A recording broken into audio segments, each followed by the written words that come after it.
हम सूर्य पुत्र श्री शनि देव की कथा सुनाते हैं, पावन कथा सुनाते हैं।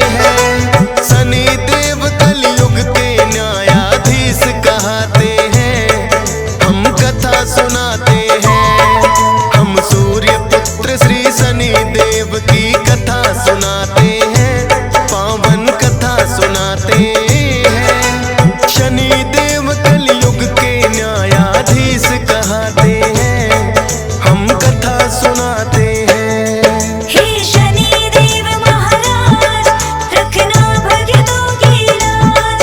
हे शनि देव महाराज, रखना भक्तों की लाज।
से मिले। चौथा पंडित बोला बुद्धिग्राही सबसे महान, जिसकी राशि में होते उसका बढ़ जाए मान। बुद्धिग्रह की जिस पे राजन कृपा हो जाए, सुख संपत्ति धन वैभव सब उसके घर आए। कोई मुश्किल ना आए जो कृपा पाते हैं,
करने लगे वो शिव की पूजा। कहने लगे भोले हे राजन शनि शरण में जाओ, माफी मांगो अपने पाप की, चरणों में शीश झुकाओ।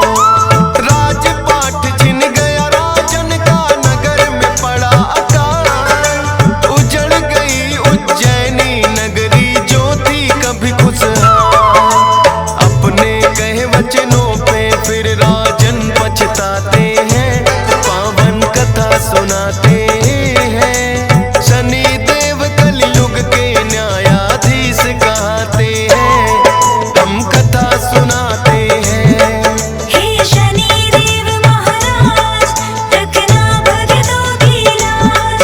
हे शनि देव महाराज रखना भक्तों की लाज।